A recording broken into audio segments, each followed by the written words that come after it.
All right. Am I audible enough? Hello, everyone.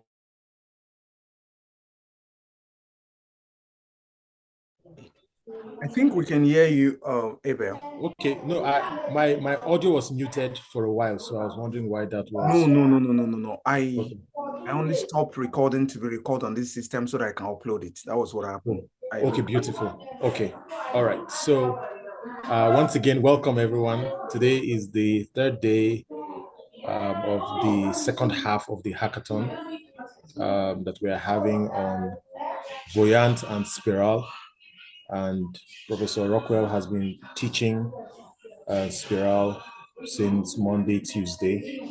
And today we have Augustine, who is going to carry on with aspects of Spyral. So, like we always do, please, if you have questions, feel free to type in the chat and tell us what your challenges are, and we'll be willing to meet you halfway. Augustine, if you're ready, um, without further ado, we would like you to continue the presentation. You're welcome, everyone, and it's about time that we had started this programming business full scale. Welcome. Okay, thank you very much. And thank you, Abel. And so that's the third day of the Voyant Tool Hackathon. And we have done a lot. We have covered so much. And today we just do some demonstrations on other things that Spyral can do and how it can help your research. And then we can take a look at some programming fundamentals, which some of them have been identified in the past 2 days, but we're going to just refresh that. And we've been hearing these words: variables, functions, objects, and array, conditional, method, and comments and others, but we just take a closer look at them. But today I want to take a top-down approach to this particular session, which is we start with the complex stuff, and then we're going to break it down. So the first thing we're going to look at is you have looked, which a lot of people have been asking question: how do we get LLM or large language model into our data, or how do we into Spyral and be able to analyze them? Another question has been, how do we mine data online? So how do we mine data? How do we? And one of the things that I will just start with will be to take a look at other ways in which you can also get data into what we call it, into Voyant tools. So, and one of them will be copying URL into load corpus. So if you say load corpus, and then you put a URL. So in this case, I just want to show this particular notebook, and you can practice with another URL. So if you just copy this, and then what you do is the load corpus, we have been loading the corpus. So one of the things is we've loaded Austin, which is a built-in corpus in Spyral, but you may want to extract your data from somewhere else. So you put a URL, if it's just one, and then you put it into inverted quotes, and then you can assign a variable name to it. So this is a URL from Wikipedia History of Nigeria. And if I run this, for instance, it's actually extracting or scraping the data. So some people have been asking questions, and all of a sudden, because we assign, it gives it an ID for the corpus. And in an interesting way, it can do more than one URL. So that's another thing. So you can assemble. So let's say, for instance, we go to Google now, and then we just ask Google for more questions. We say history of Ghana, of Ghana. And so let's say history of Ghana. And so we type history of Ghana into the place, and then want to take the Wikipedia's own. And then we take the URL from the history of Ghana, and then when we take the URL, we can bring it back to that same notebook. But this time around, it's more than one URL. So what do we do? So you'll have heard Professor Rockwell talking about array. So this time around, you're going to turn it into an array. So let's put the URL. So let's put that URL that we copied. Let's just put it inside. And then we put that into quote. So let's put it into quote. But this time around, there are more than one. So you're going to just go put it as an array. So you just put the entire URL into this. Sorry, it's trying to think I'm closing. So now we have an array of URL. So if you have another one, you can put comma and put that. So let's say, for instance, you get the history of which other country again. So let's go back and search for history of, so let's say you are creating a corpus that is history of African countries. So let's say history of Zimbabwe. And then you want to use URL from Wikipedia's account to create your corpus. So we think history of Zimbabwe. So let's say, let's refresh that. So history of Zimbabwe. So we take that and okay. And why is it having so many of this? I just want to be sure. Okay, so this can take us there. So just, and then, we could just creating an array of URL. But you remember, when we had one, we don't need to put this. So, but so now we have an array of URLs inside, and then we are assigning this time around. So let's go back again. So we're going to assign it. So we say dot assign. And this time around, we're going to assign it what? So let's say history of Africa. So we can just say history Africa. And if I did not make any mistake, so we run that. So what do you think could be the mistake here? Assign history of Africa should be a string, right? Okay. So we're debugging. So what could be the error? I think you have two assignments. Okay, because we add the code dot assign, okay, and then you have. Okay. So, we already had dot assign. So we're gonna just take it back. So we're gonna take all this back into this place. It was because the code were hiding. So put back. So we have one array, one URL, the second URL, the third URL, and then dot assign. Thank you. And I think you want to get rid of Nigeria in the middle between the two. Okay, so we don't. It's okay. So we have this, and we run this. And you still got. You need quotation marks around history Africa. Okay, to make it a string for the. All right. And you've got a period at the end of the first URL. So the first URL after the string, then, okay.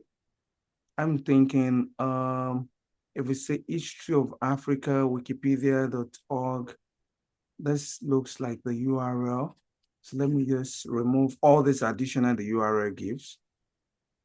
So 1, 2, and 3. Dot assign. The square bracket. You need to close this. Okay, we close the array. Yeah, close it, so yeah. We close the array, and then we put it inside this. I think there you go. So. Debugging live. This is we have to do it every time. And now it has assigned it the corpus ID. So now we can just now call any of the methods on the corpus ID. So we can get rid of all this one. So we can now call history Africa dot.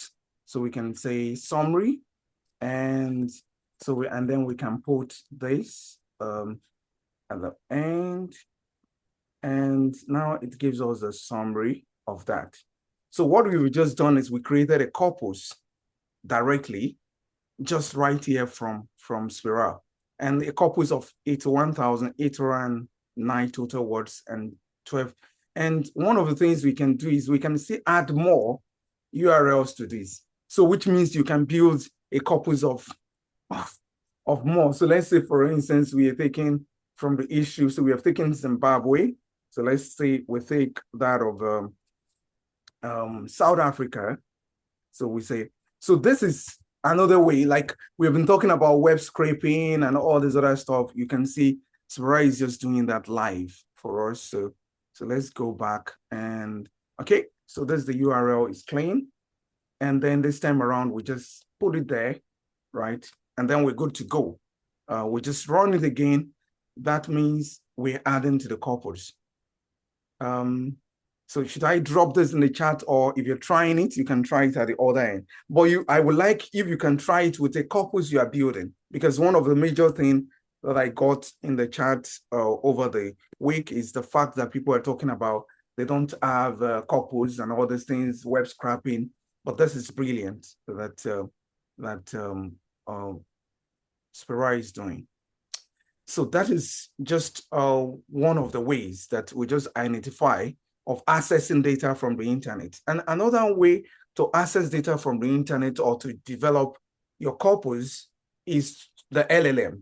So a lot of people are talking about, you know, how do I just create corpus and get it from and the Voyant consortium team has been working so much on developing, integrating LLM, and in an interesting way, in a way that we also involve ethics and data protection. And we run locally on your system. So you see, we send a link to you previously, and also a video has been sent to you to do some installations on your system. And I will just go through a little bit, give a rundown. We're going to take some questions and some concerns, but you can also drop in the chat, or you can stop me along the way. So one of the major things we will focus now on is how do we also extract data that are available on large language models and use it to create corpus or extract facts. The first thing from the resource that was sent is that we should install Voyant locally. And installing, at least for the past 3 weeks, a lot of people have been struggling with installing Voyant locally through the Docker installations. And part of the problem has been your system. The capability of your system is not, you know, if you have 4 gig RAM and Docker is going to take so much, then it's going to drag a lot from your system if you run the image and the container. But in an interesting way, there's a way you can also run Voyant. Voyant, what do we call it? Voyant on your system from the Voyant server. And so I shared this link previously on how you can do the download and get the latest release. So if you click on this, I can still drop that. So if you click on this, so this is actually the method I use, because even my system, by the time I on Docker, is going to drain a lot of resources and on Zoom.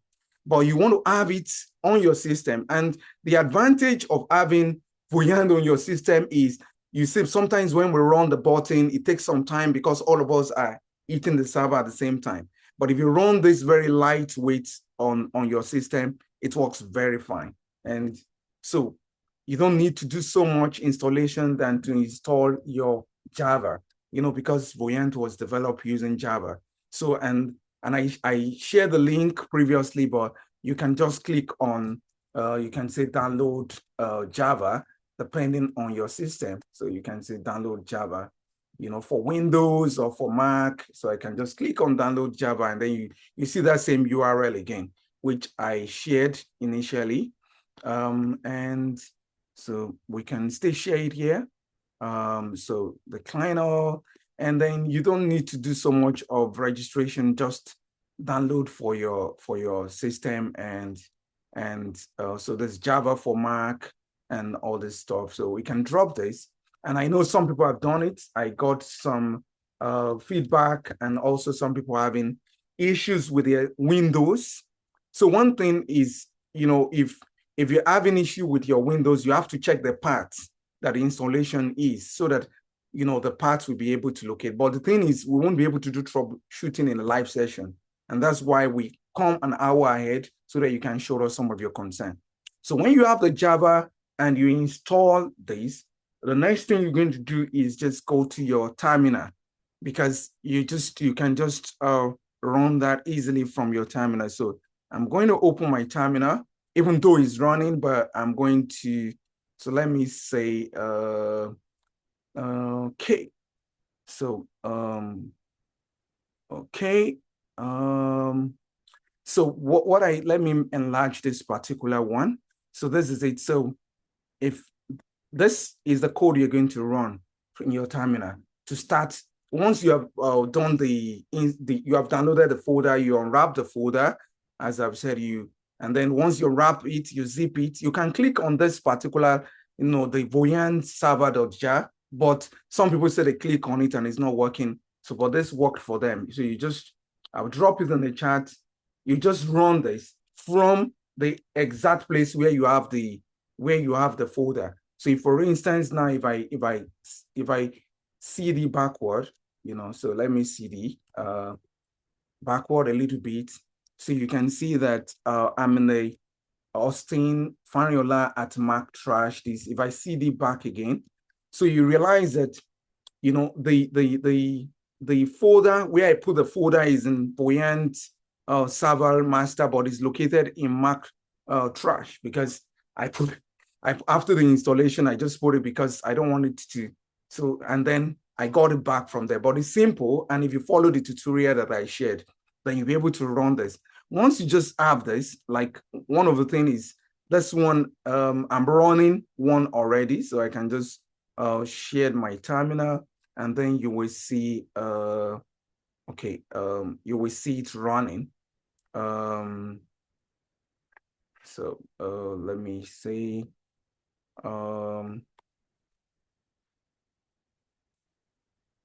So you see this is running currently, and it's running on a particular port.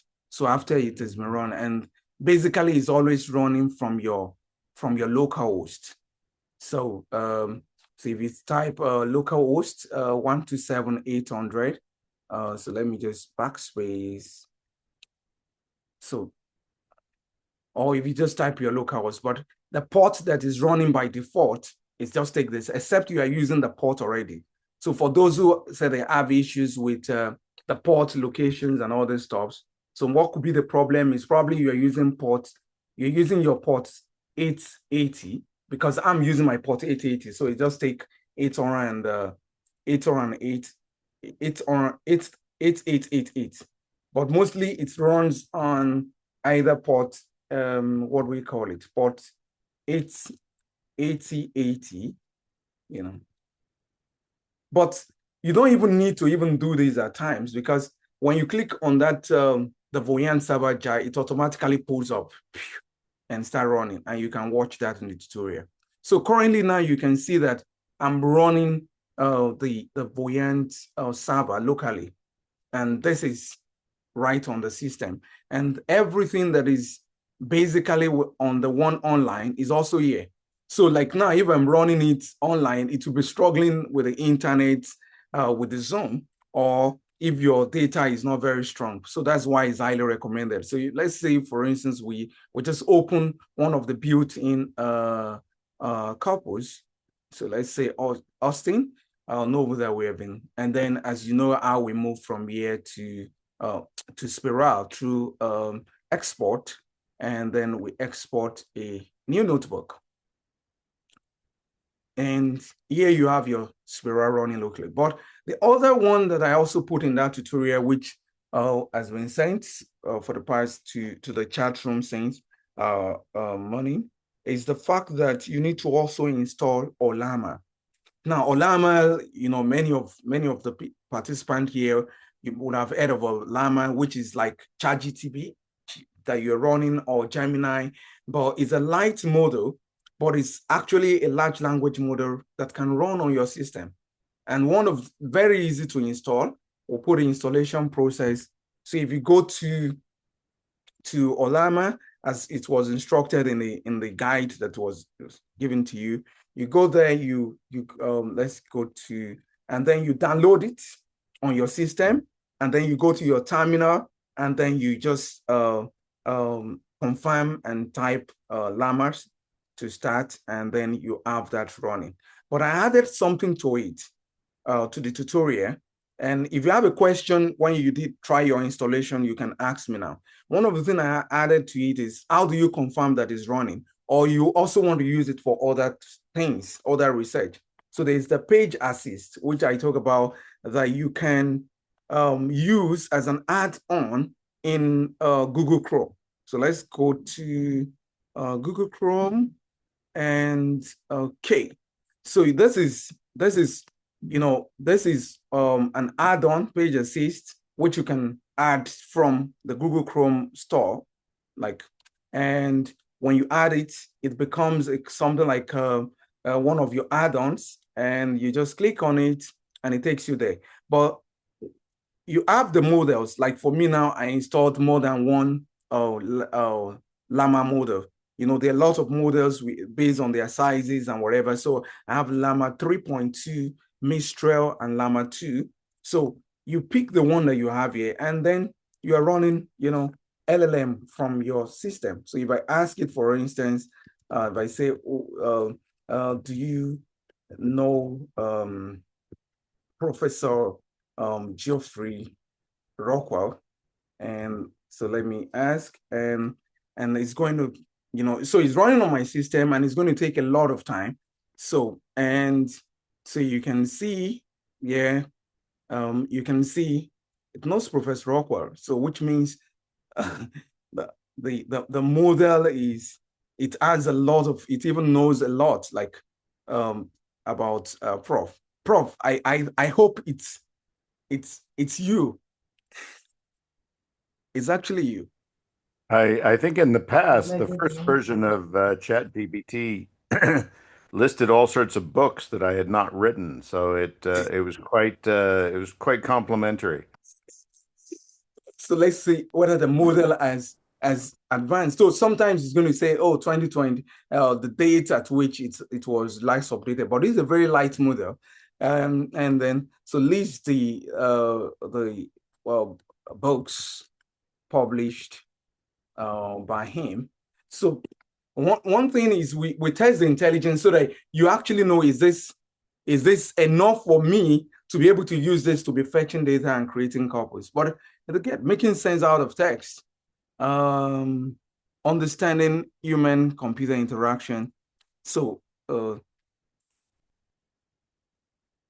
I think, is it correct, Rob? You're muted. Yeah. I just tried Llama with Llama 3.2, and it came up again with some books I'd never written. It says, I'm known for my work on the history of Canada and its peoples, a history since 1867. Yeah. I wish I'd written that.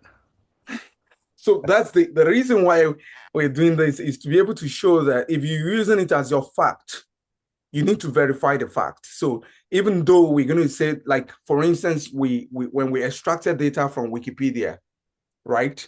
And then we created a corpus that we had previously, to a greater extent, you can proofread it, you can go through it. The same thing, why we're doing this with Llama is also, even though you want to use large language model, but you have to cross-check the fact.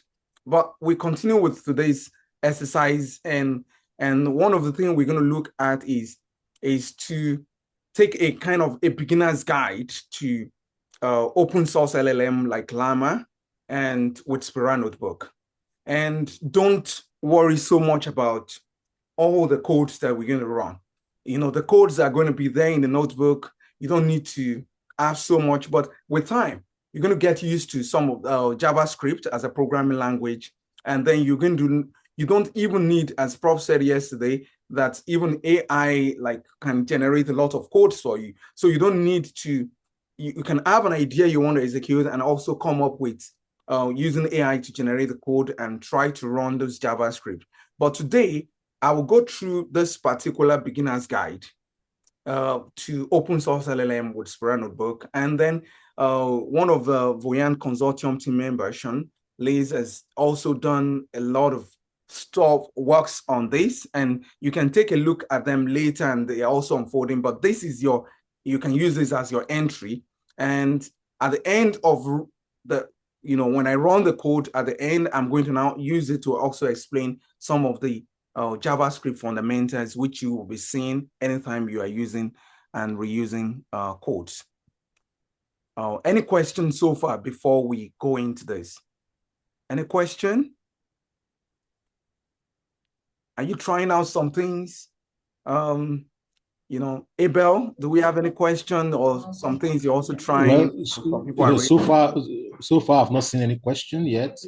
Okay. But I have just shared the HTML file that beginner's guide to using open source LLM with Spyral notes. I've just shared it. So if there's anyone who needs it, you can just download it. Just click and download it.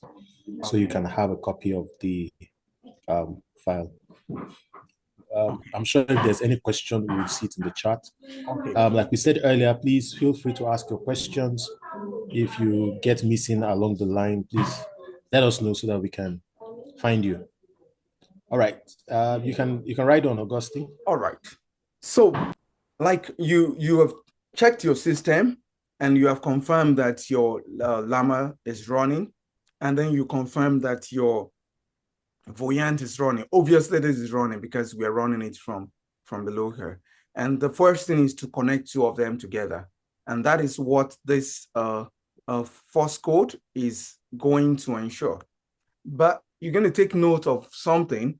For those who say, I have my Llama running and I have my Voyant running in the localhost, you have to set up your core. So, and that is, you just install from the instruction that we're given on that in the guide, you just pip npm install. So don't do pip install, npm, because it's a node.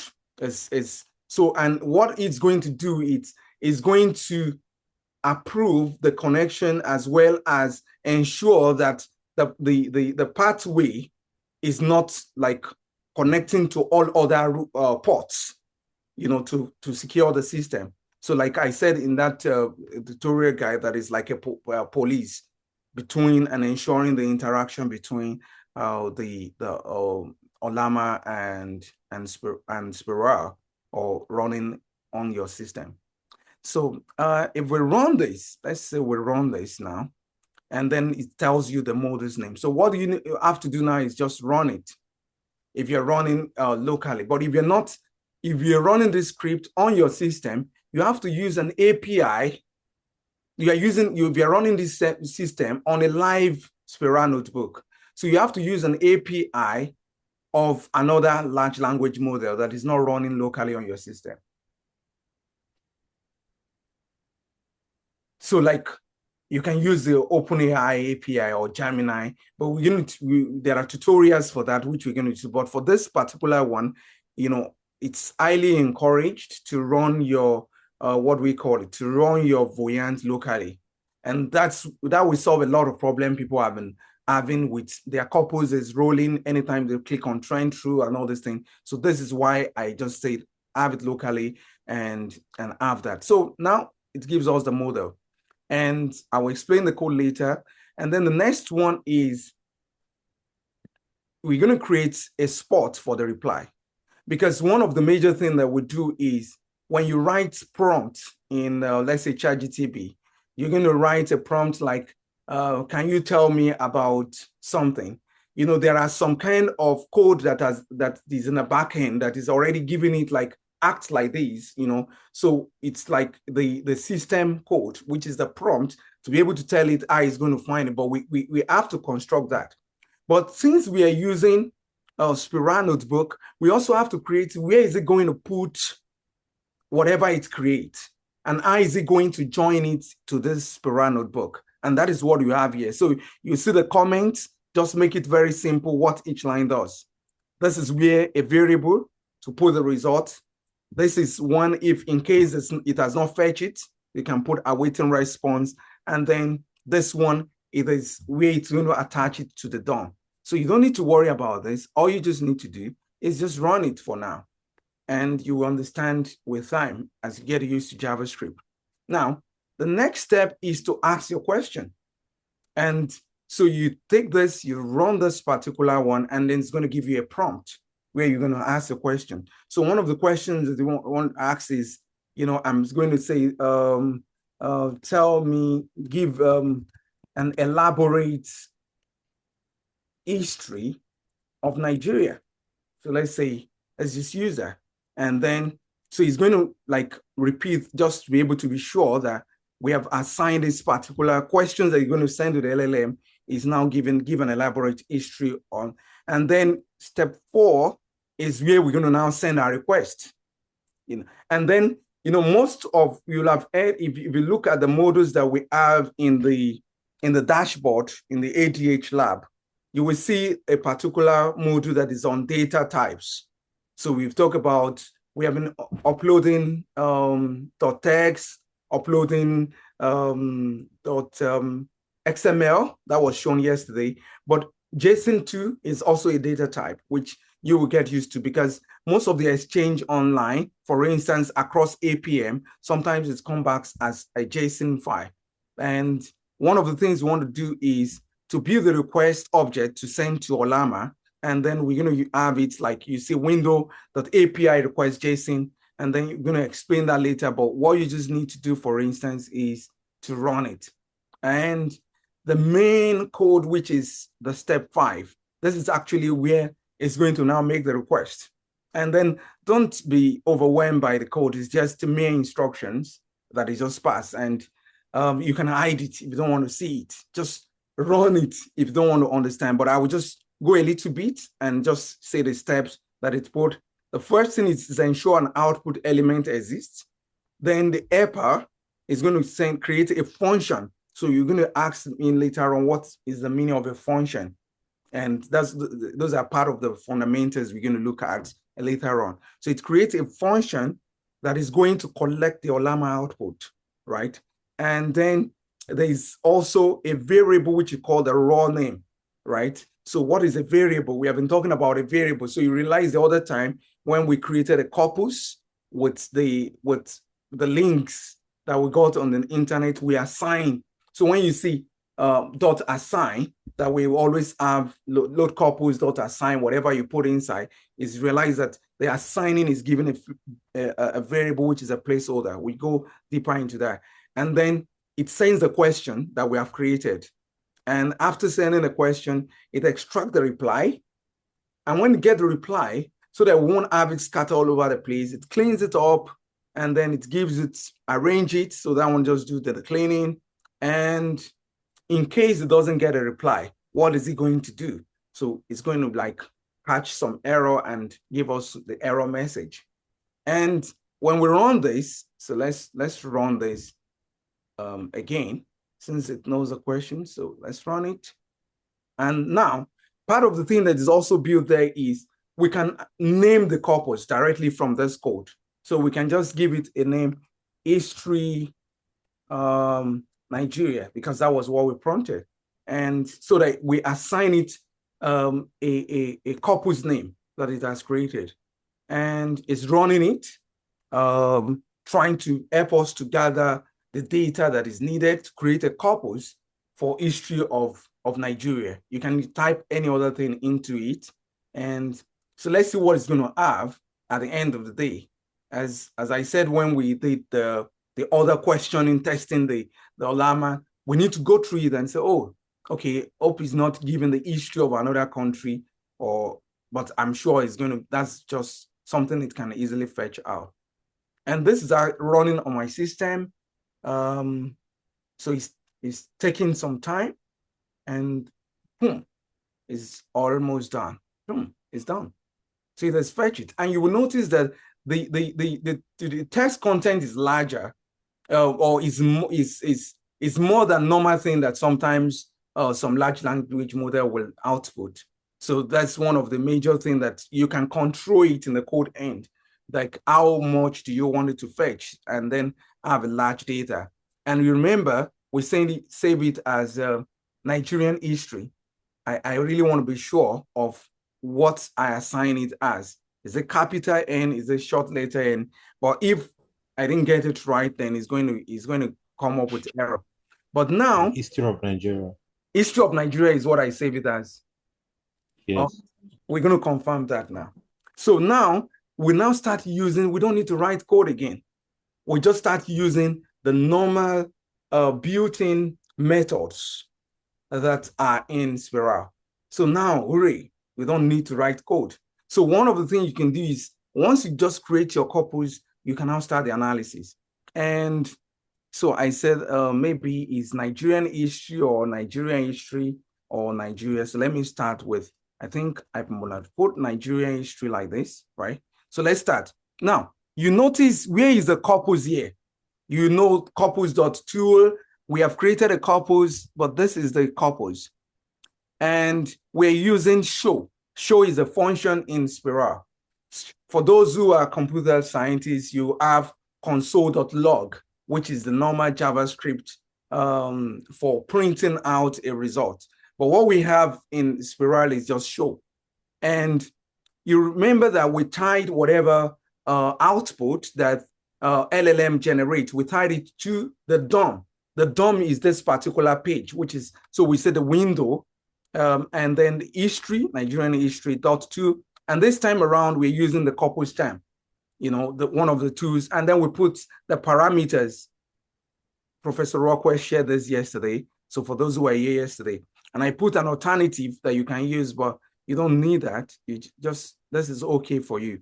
The only thing is, if we run this and it doesn't give us a result, that means we didn't get the right spelling for the corpus we store. Okay, so let's say Nigerian history. That's one thing that I will have taken note of when I was doing that, but I can rerun that. So let's say Nigerian history, and it's case sensitive.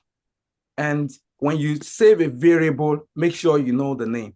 So you said it's history of Nigeria, right? So better. Yeah, I think we can just go back and check. Exactly. So better still, we're just to going be to sure. take. So this is actually where we run it, and that is one of the things you have to go and take now. What do you save it as? What do you say? So let's say Nigerian history. Okay, and then can copy that now. This is a good practice so that you won't lose a train of your corpus. And we can replace that here. And when it gets our corpus for us, then we will run it again. I hope it should be faster this time around.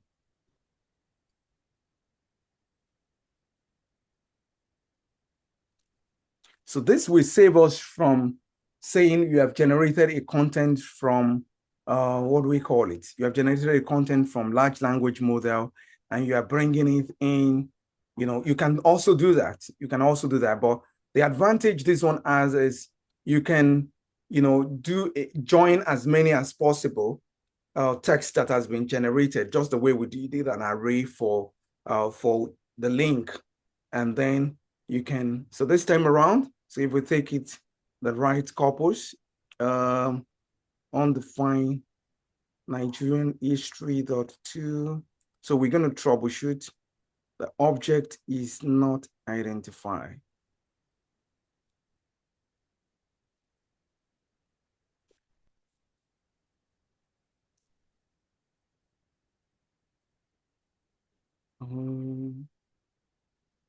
Okay. So now Nigerian history comes up, and then this time around, we call it against the corpus times 2. We limit it to 25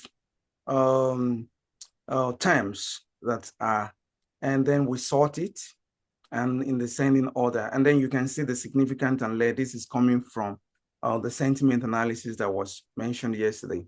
So let us also take a look at that again and run it for the context too. So this time around, the query we put there is military, and then you can add more query to it. And so if you look at the context, so we're trying to look at the word military in the history of Nigeria.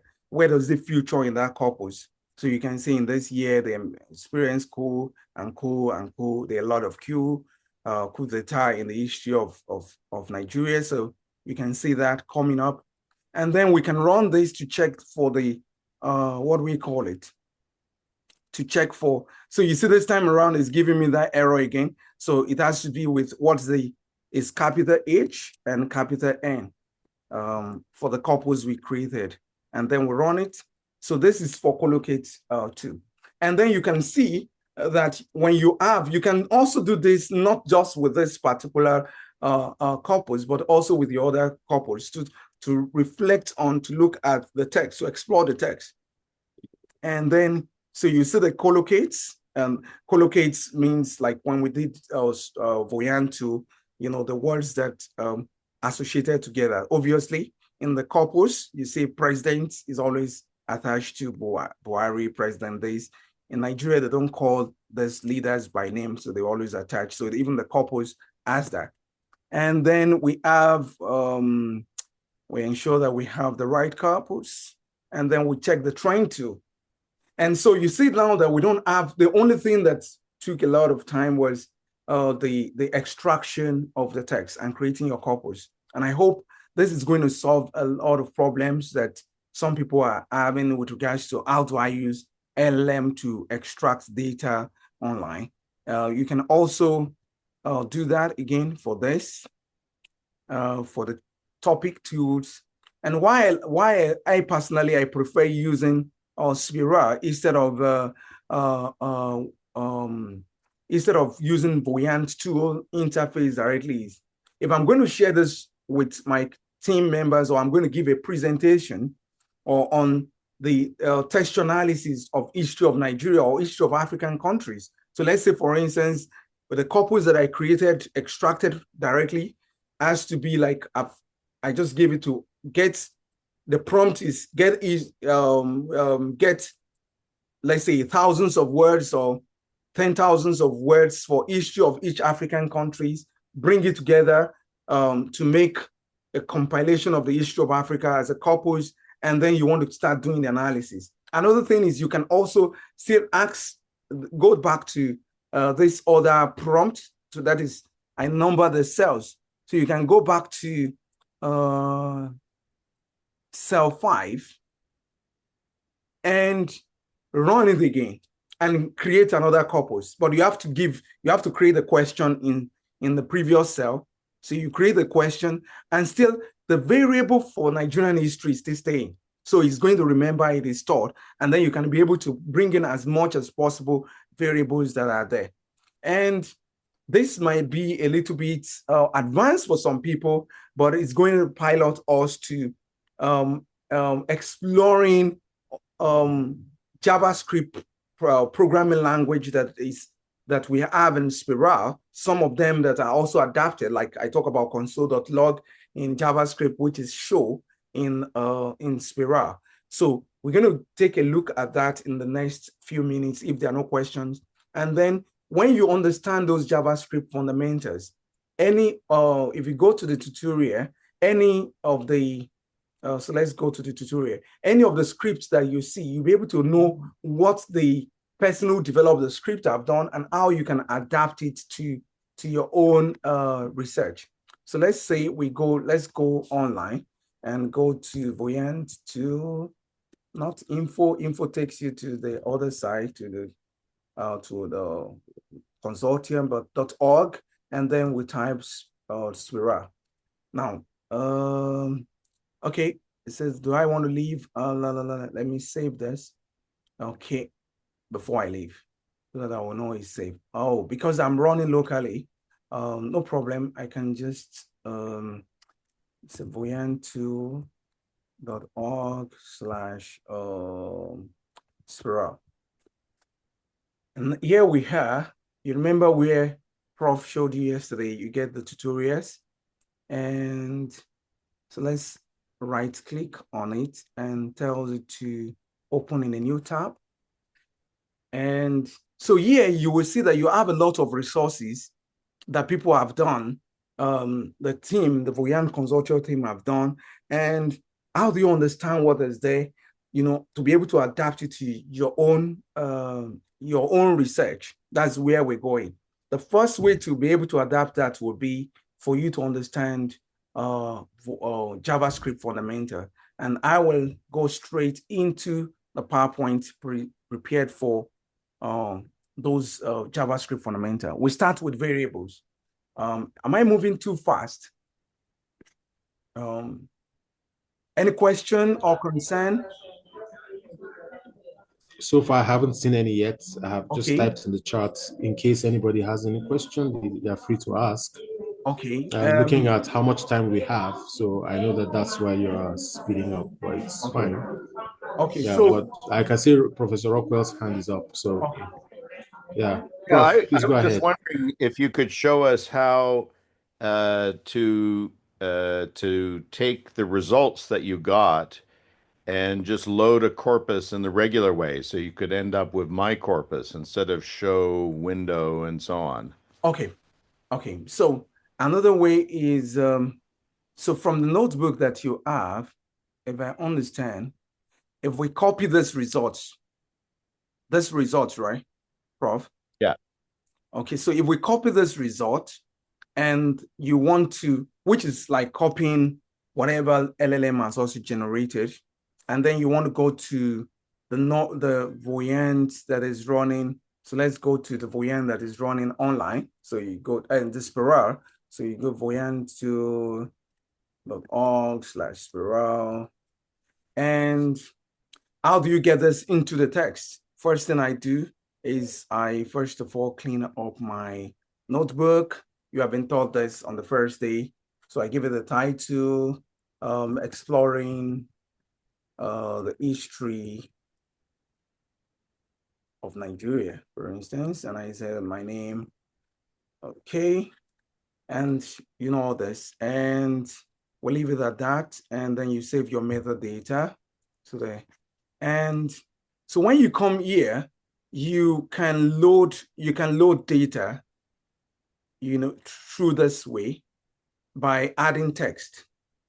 So, you know, we have talked about the types of cells that we have in Spyral. So we talk about the text code within the past 2 days, the text cells, the code cells, but this is the data cell. And then you remember when we're talking about JSON, text, and whatever, this is on the data type. So in case, for instance, this time around, what we want to bring in here is text, right? And then we put our text inside here. So this way, that's the text that we copied from the stuff that was generated.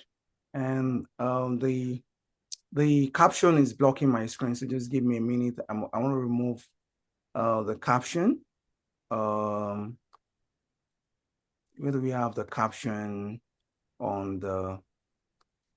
If you can remove caption from the other side, I don't know. It's I can see your screen looks fine. Just go down to the bottom and yes. give. I was okay. Let me just okay. Yes. Okay. I want to reduce my screen look fine, but is a little bit on my side is a little bit. Then now we give the name to the variable. So let's give Nigeria history. So you assign it, and automatically it's just it's pinned it down and it's able to like what do we call it? Give you kind of a refined way to say this couples. And now that we have it, do we have the, what do we call it? The ID, or we don't even, let's just go straight to the next cell. So let's go to the next cell. This time around, what cell do we want? We want the code cell. And let's call in the code cell. So we're gonna call,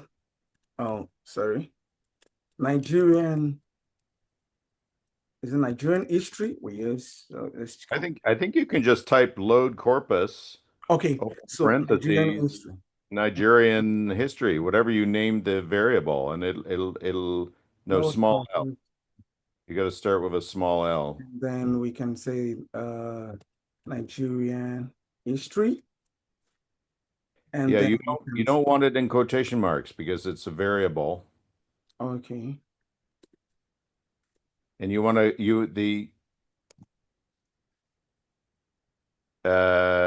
yeah, and then dot assign my corpus. So we give it an assignment, and then we can give it a name again, Nigeria, and then we can close that, and then we run this. Okay. You've got a load corpus has to be a small L. Okay, so we say load corpus. No, the big C, small and then L. we put the corpus. Okay, and then we run that. Thank you. And then we have that. Now it has a corpus ID. Perfect. Thank you.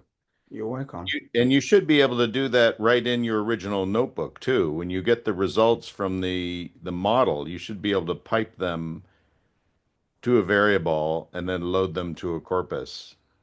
Okay, that's in the local host. You don't have to do it. You don't have to do it now. I'm just suggesting that's something you could. I've got a question. All right. It's just regarding what you just did, and thank you very much, Prof, for that intervention. I also wanted to ask this question yesterday about this corpus ID. How do we change it from this alphanumeric code into something very simple like you did yesterday?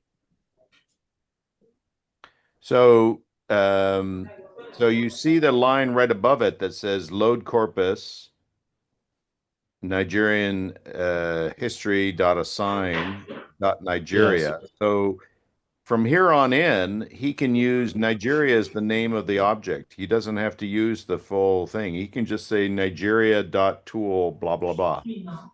The way we did with my corpus. The other thing he can do is you can always write a statement which assigns that long ID to a shorter word. You could just you could give it a variable var space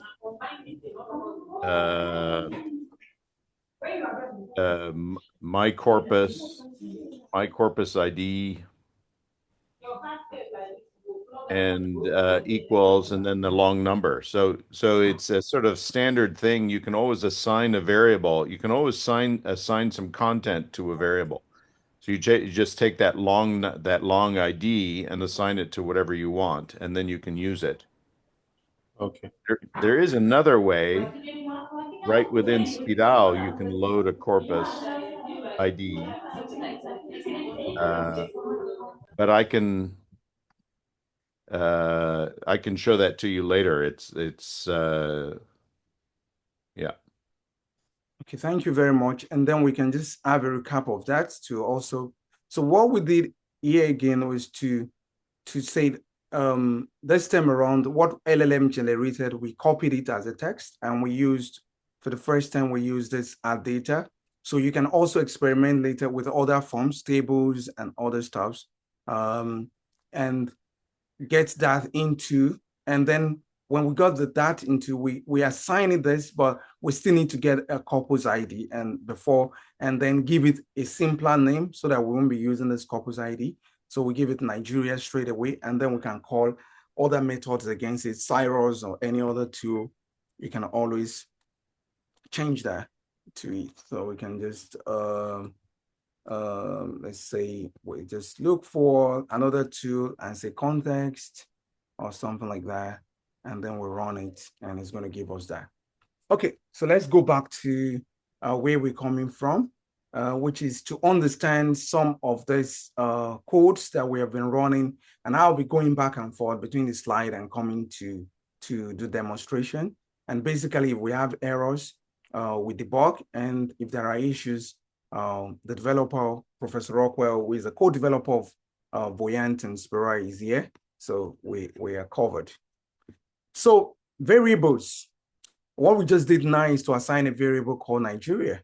And that is so variables are more or less like label boxes for our data.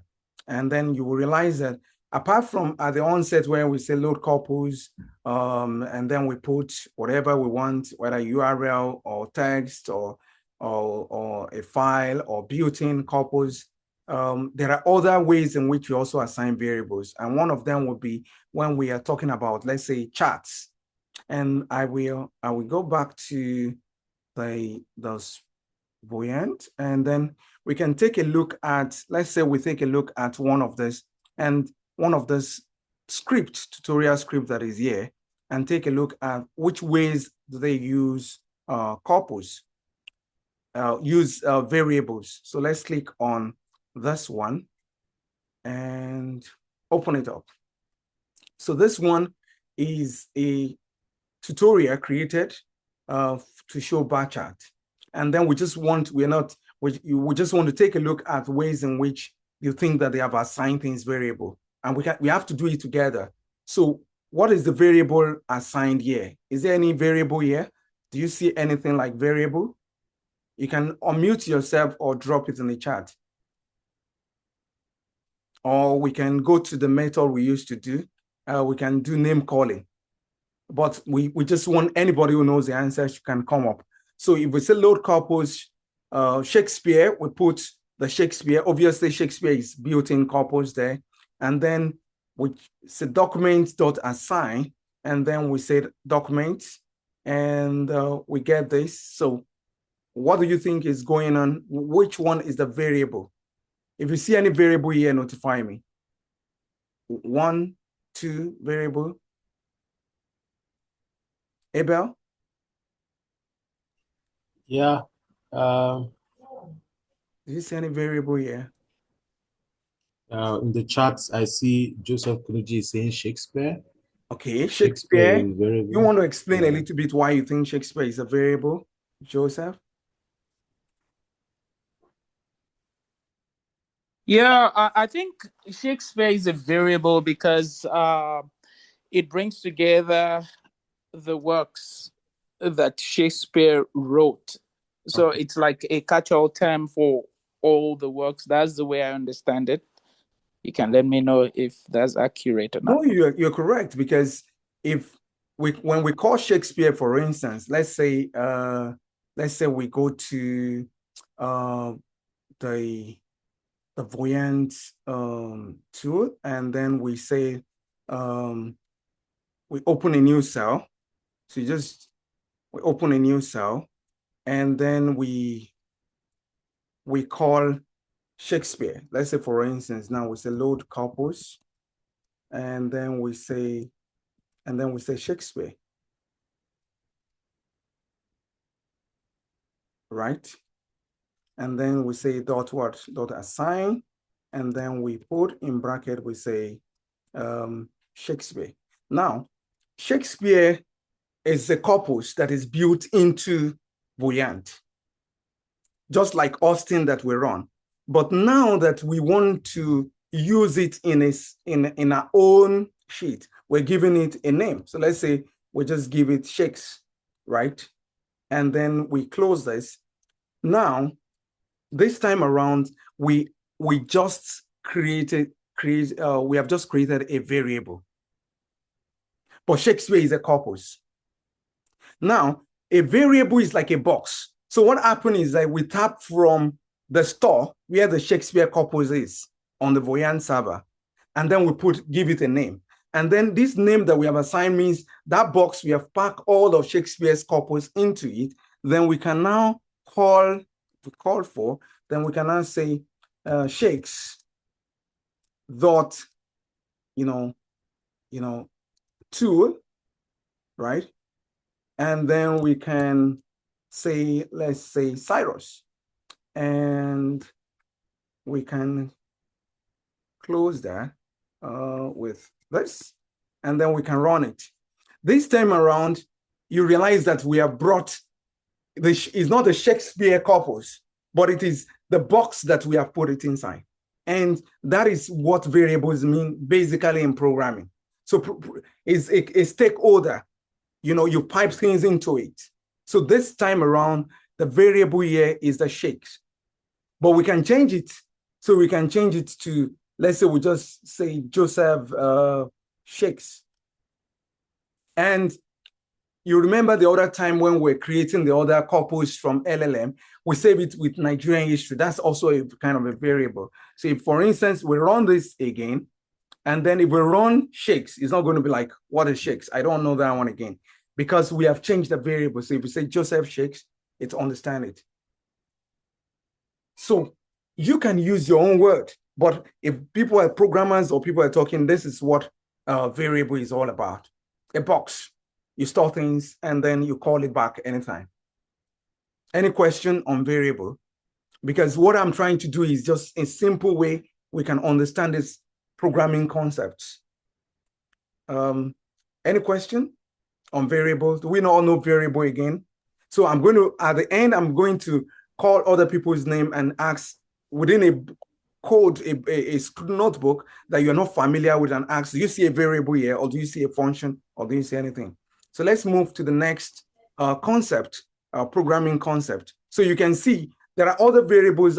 This slide is on the deck, that's on the dashboard, but you'll be able to see more examples from script you're going to open where they assign variables, and basically most times when they are assigning within the body of code, sometimes they use equal to, but Spyral is just so lovely. You can see dot assign, and you see a lot of things popping up, and then you see it's already telling you variable, put your variable name. So it's just, that's what we say is a gateway into programming for humanists. It takes you along.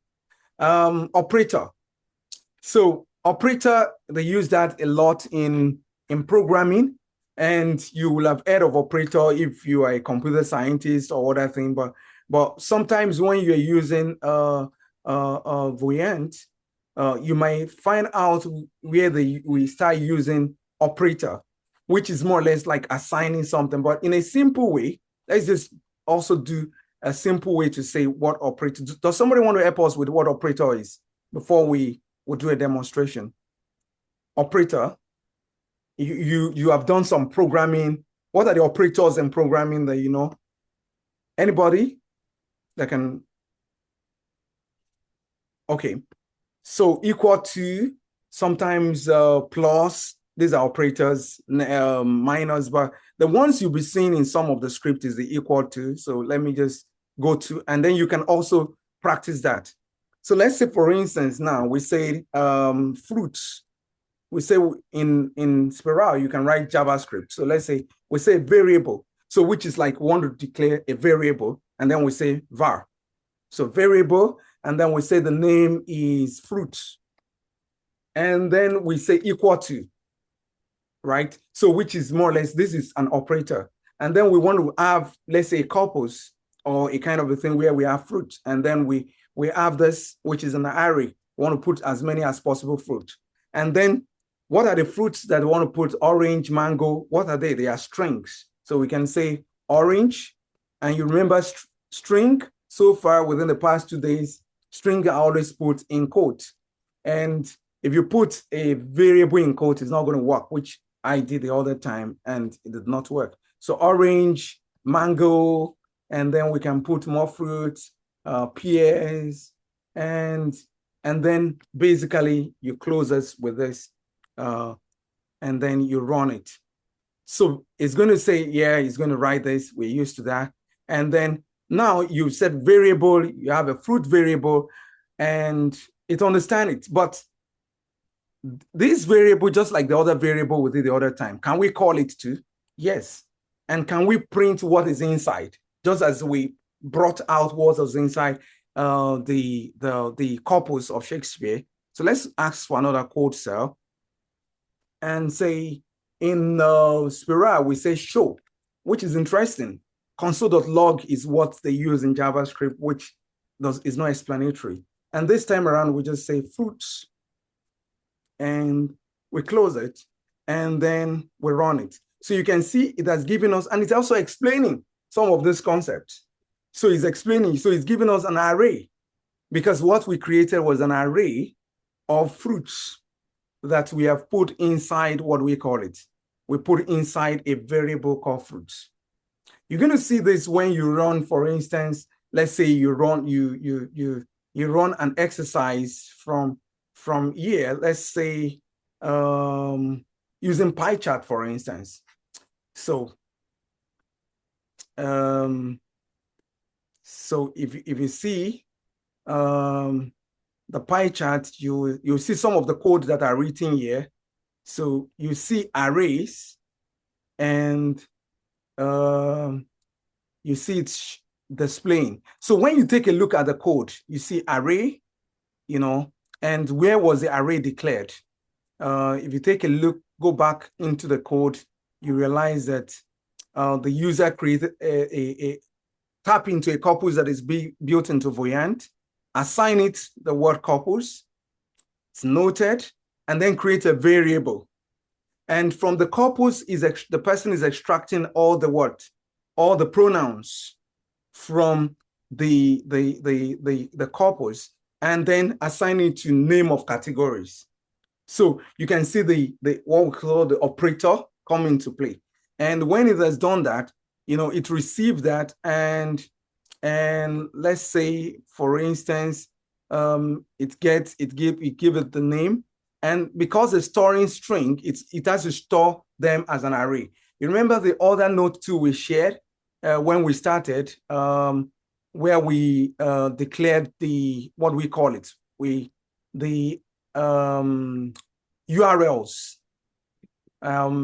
the URLs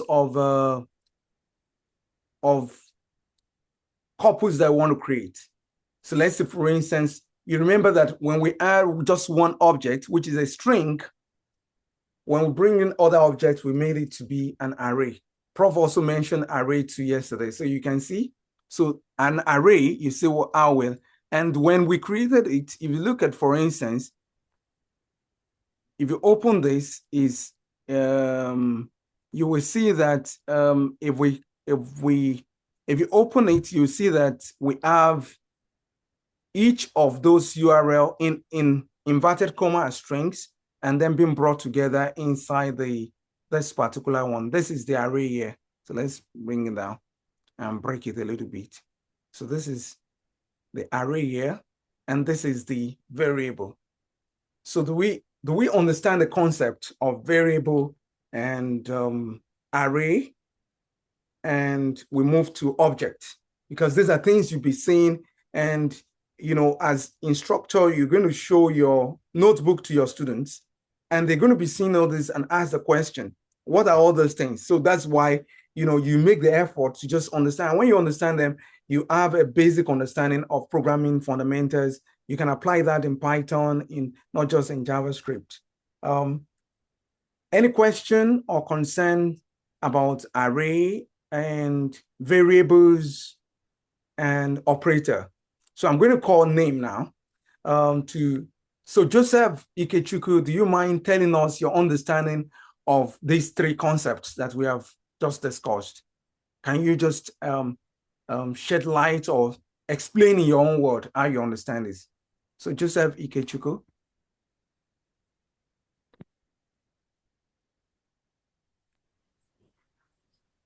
Okay.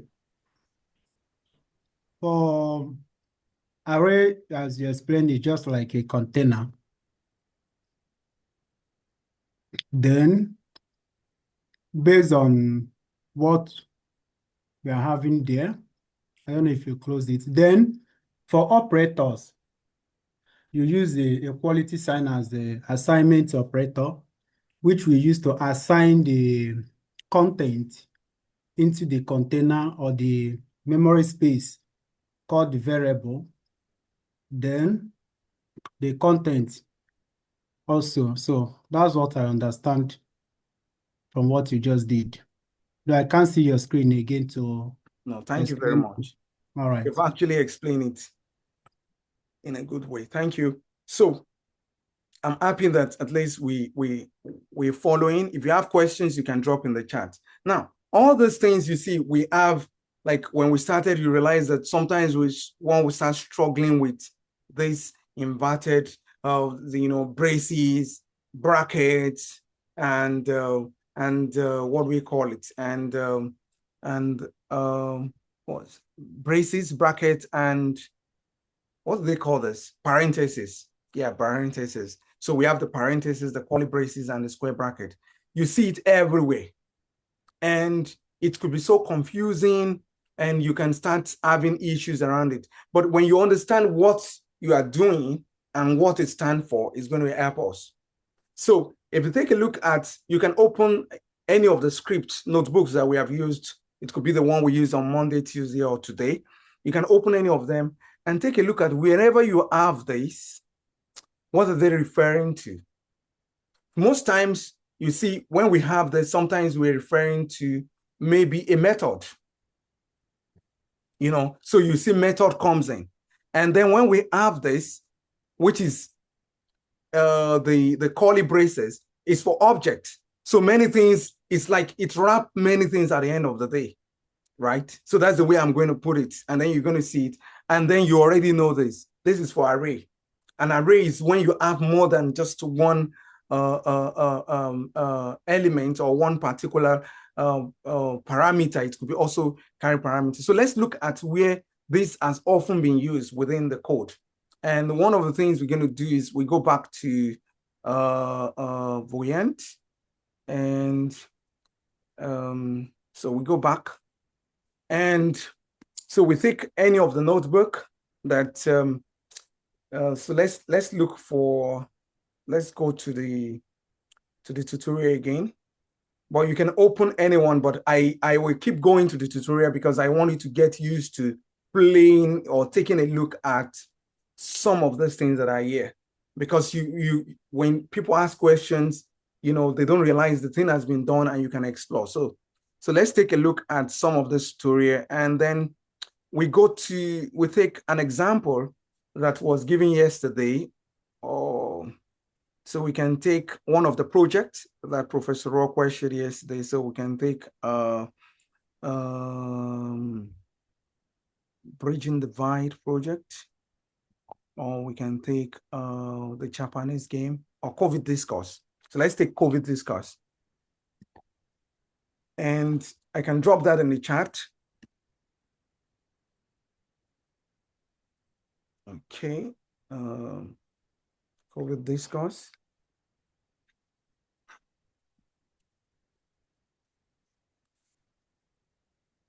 Okay, so you see this, if you open it, you realize that you don't need, we are not trying to understand what the author did. We just want to say, okay, how do I test my programming fundamental? Or can I just get what the author is trying to do from the basics that I get?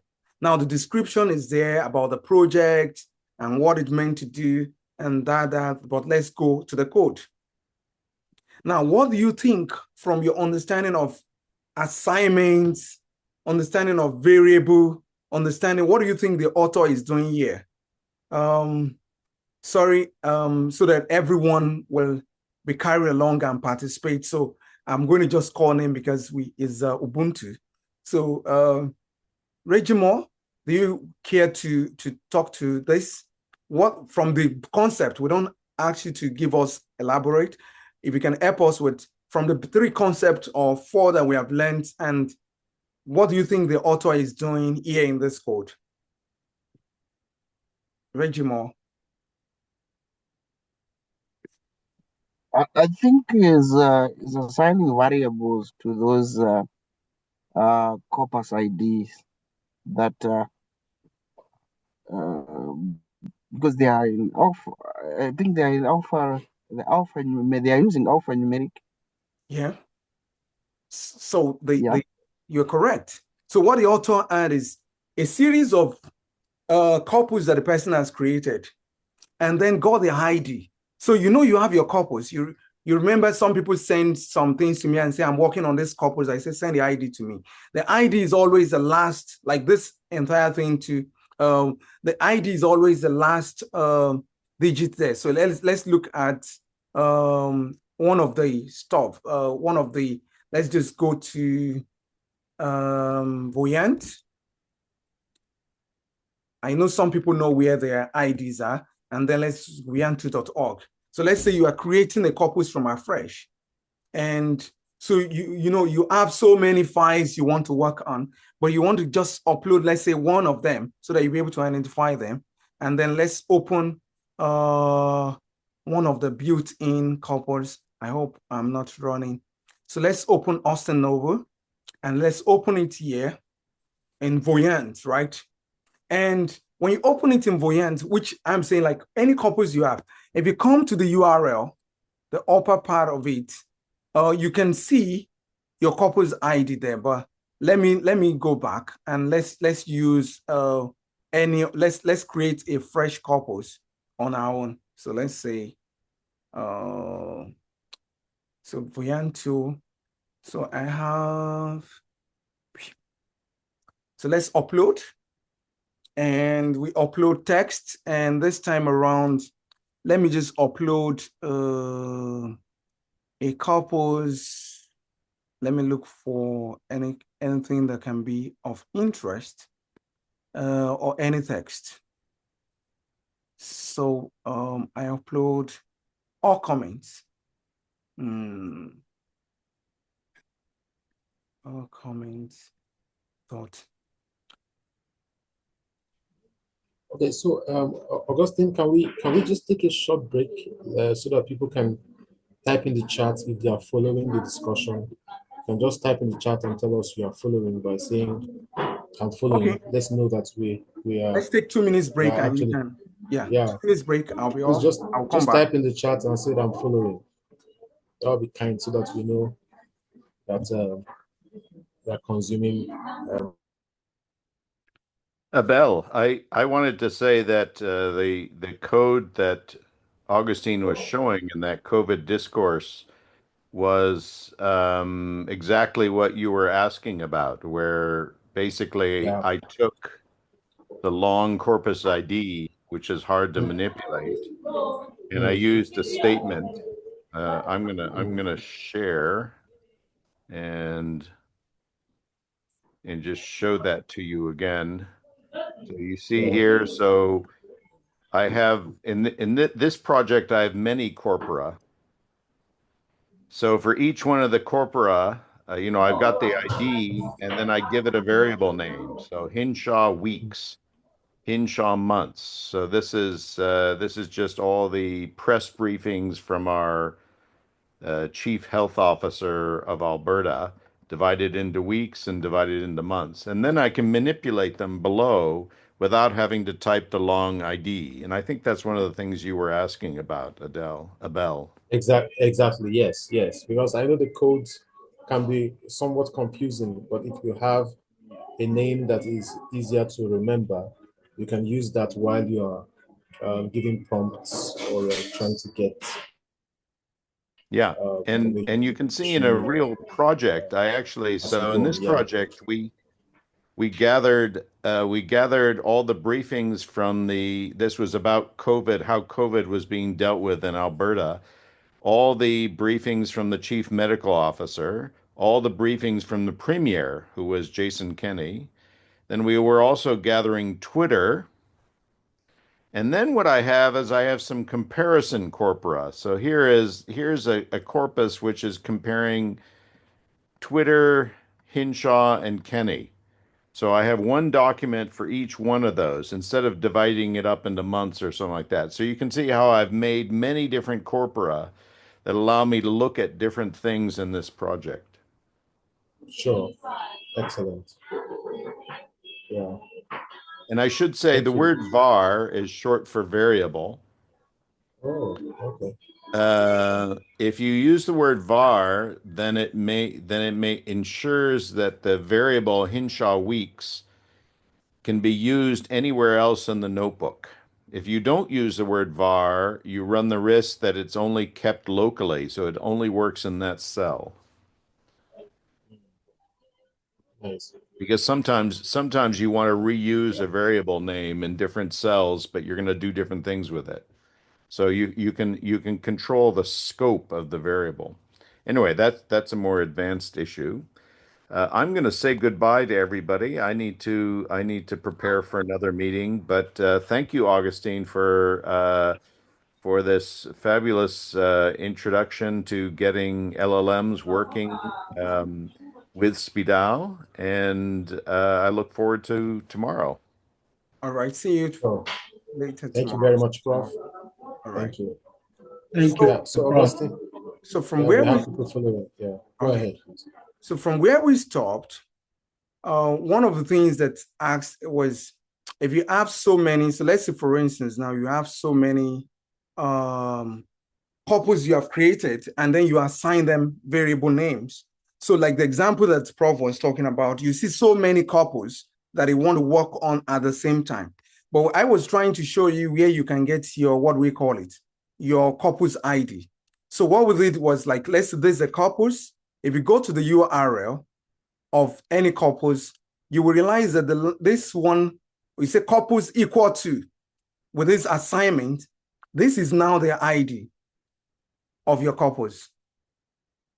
So if you have your couples ID, you can reuse it anywhere.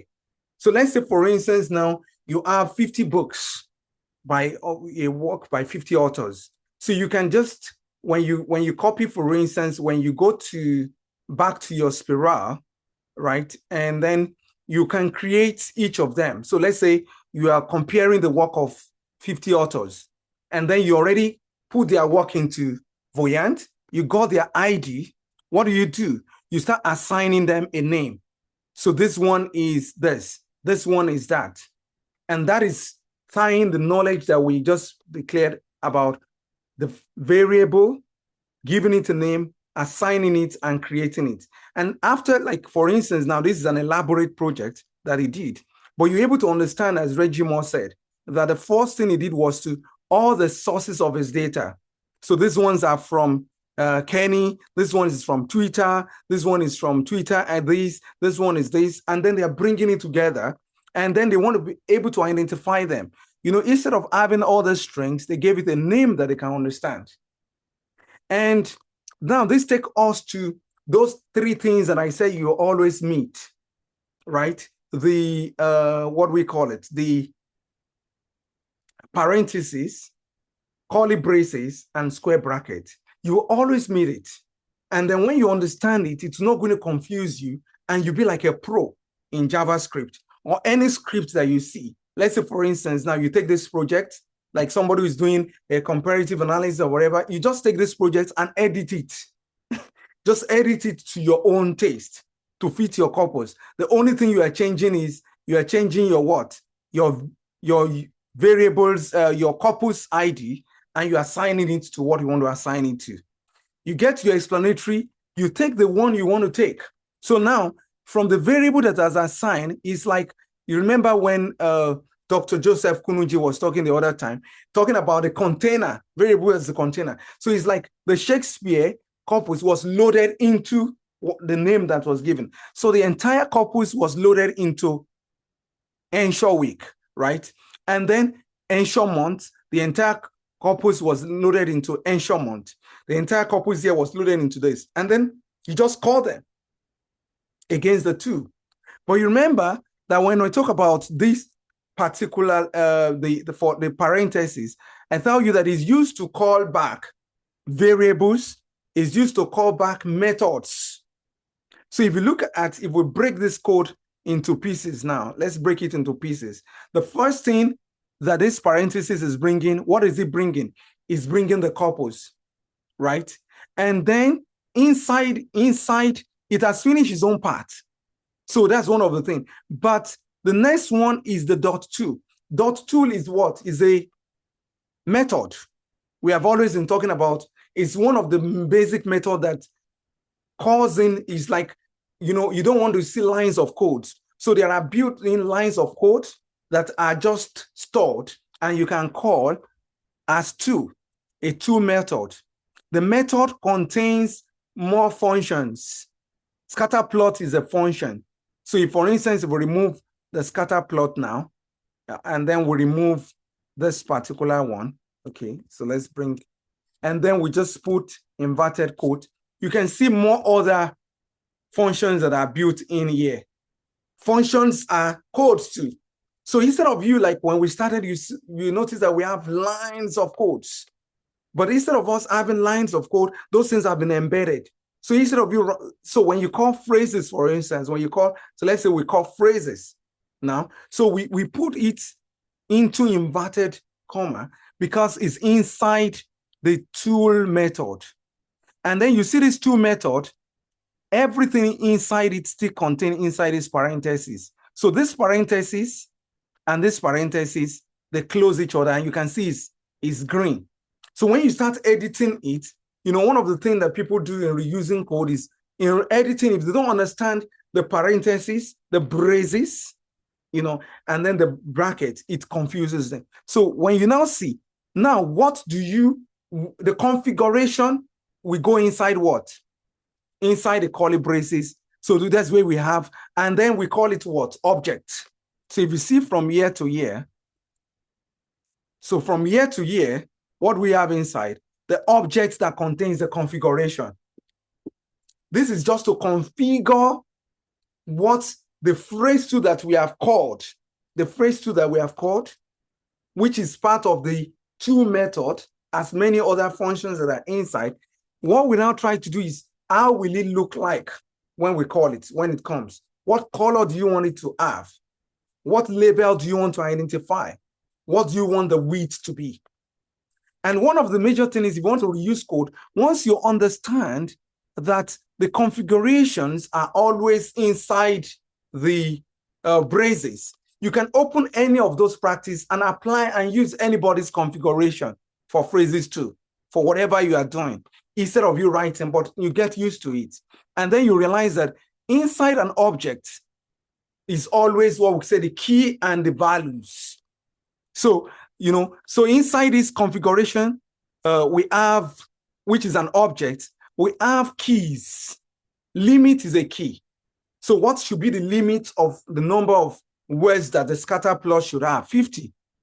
How many clusters? You remember your Voyant 2, you have to break the corpus into sections. How many clusters do you want? You say you want 5. You remember those things sometimes can be very difficult in the, in the Voyant 2. And most times when you want to explain your methodology, you have to be able to say, this corpus that I got, I chunked it into this. What is the dimension that you want? So you see for the plot, you say 3 dimension. Do you have some stop list? All these are keys and the values. Now, if my stop list is just one string, then I don't need this, right? But you realize that my stop list, the stop list is what? Is an array. It's an array because it's not just one string. You know an array now. An array, Joseph explained it. So an array, and then an array, where do you put it? You're going to put it inside the square bracket. What else you have? You have another array.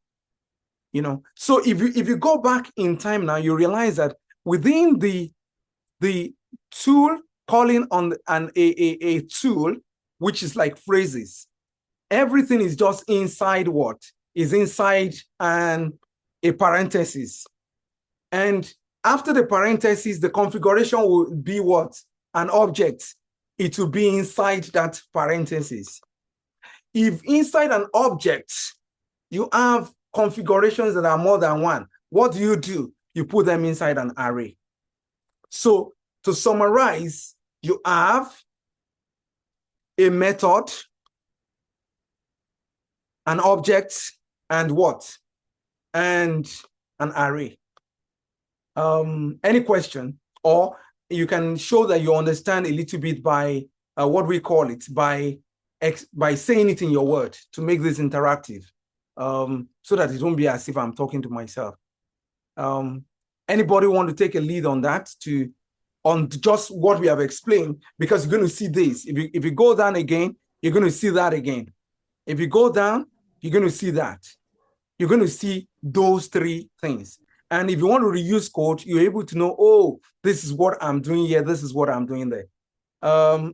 Abraham Enefu, please, do you want to say something, or you want to tell us a little bit about where you understand or what you get from that? And if anyone, you can just be confident enough, open any of those files in the tutorials and take a look at them. And then you realize, okay, I think I understand what they are saying now. So, Abraham, do you want to help us to explain your understanding of what I just explained about object arrays and methods? Abraham? From what I've seen, yeah. From what I've seen, just what you said, a method, yes, is what starts. You start with method, which is the tool. Why all the other variables, they are the objects. Then you now have an array. You have the arrays at the last. Okay, that's good. So I think I want to start from there so that those three. Do you have a notebook that you have open at your end? Any of those practice that you have not seen before? Do you have Actually network? Okay. Actually, my network is. Okay. Yeah, I'm having challenge with my network. Okay. No problem. And I've still not been able to download the Olama. It's taking a lot of time. Yes, after this class, we meet together so that I will troubleshoot, and then you'll be able to share your system, and I'll be able to get that done for you. Right? So, yeah.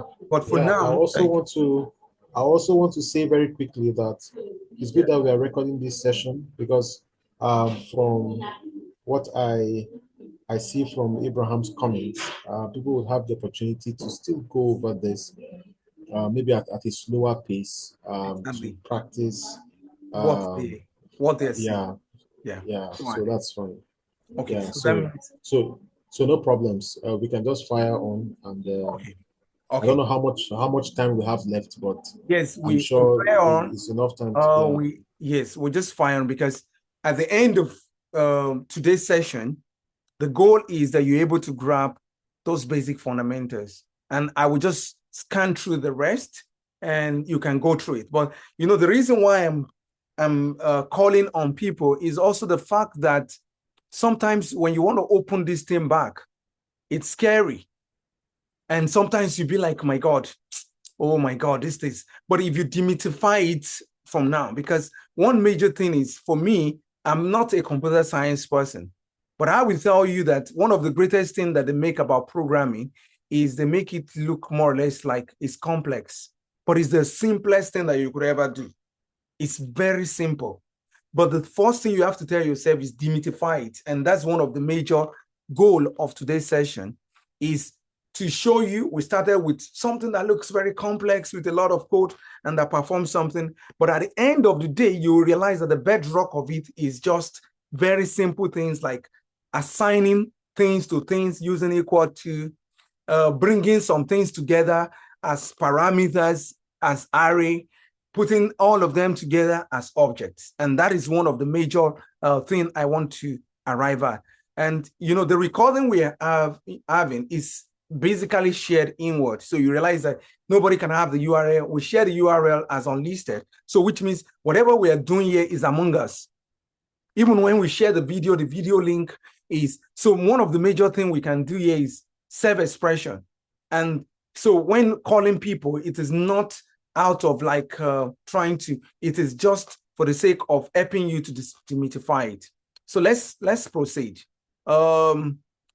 So if we take a look at the decoding the symbols, if you take a look at this, you realize that we have clarified those aspects. And what I try to do is, even the code, the most complex code, which is for Llama, for whatever, you can see what is here. I think anyone can say what is here. So what do we have inside this code? Forget about anything, just look at the structure. What do we have inside this code? Johanna, do you want to tell us what we have inside this code? We can't name today, because today we have to make it interactive. That's the goal. So what do we have inside this code?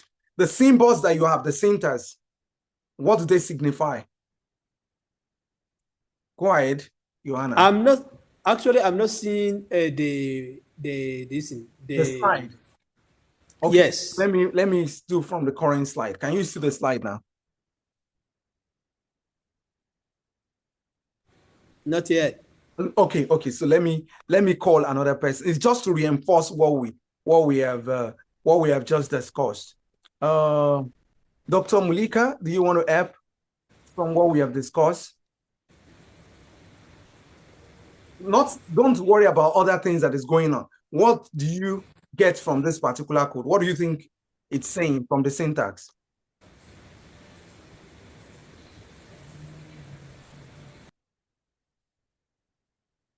Okay, I think network is affecting. But so I'm going to call back to you, Dr. Joseph. Do you just want to help us to reinforce this again? Dr. Joseph? Driving, so I can't really. I'm leaving the office now. Okay, you're driving. Okay. So Please, Array Dr. that- Austin, still share this thing. I'm not seeing anything on my screen. I don't know why. okay, is anybody Hey, seeing the screen? Yes, I can see your screen, sir. I can see your screen. Yes, very I can clearly. see your screen. Okay, Yeah, clearly. so we just want to be sure. So you have to restart your own system. You see, this is one of the major reasons why we engage. Tichipiwa Zishiri. Sorry, I don't know your title, whether professor, doctor, but do you want to just take a look at this and just tell us something of what the syntax mean? Just the way we have explained.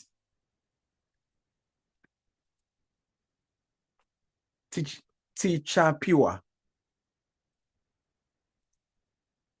Okay, so let's go back. Now. All right, I'm please talking now, Doc. go ahead. Yes, Prof. Yes, please. From the way you have explained, it's the brackets, the array, and how they represent the values of the project that we are talking about. It's displaying the array, and it's showing how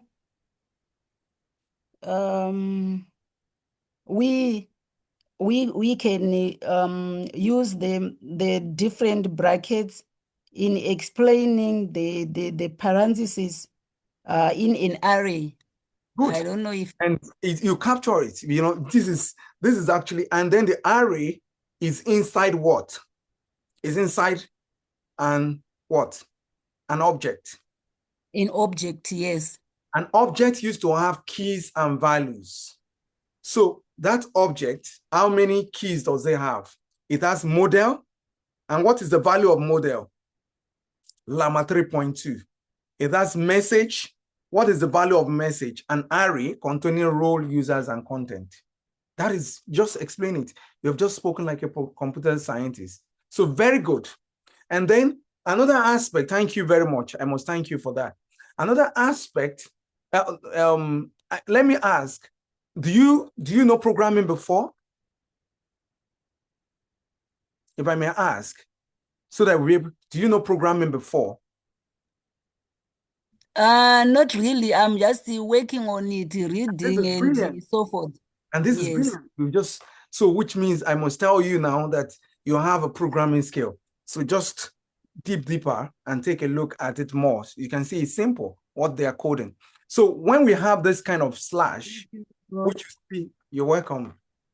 When you have all this type of slash, we always say they are what? They're comments. So you will see that across the code. So you see all this. So sometimes you want to write a comment if you're using a code cell. But if you're using a text cell, you don't need to put that because the text cell understands text. And so let's look at functions. You know, we talk about functions, and we have been using, which one has been the common functions that we have been using so far, built into Voyant? Which one have we been using and what do we use them for? Anybody can jump in to help us, please. Let's participate. Which functions have we been using? So when you say, oh, when you use this, when you want to communicate it to your student or to others, so which function have we been using and what have we been using it for? Yeah, we have been using the load corpus to load. so that we come up with usually an up. Yes, that's good. We have also been using the to specify the to that we want to use. Yes. Then we have also been using assign to assign certain variables. Exactly the name. Yes. Prof, Yeah. that is good. You just this is what they talk about the secret. You just unlock the entire secret of functions in Spyral.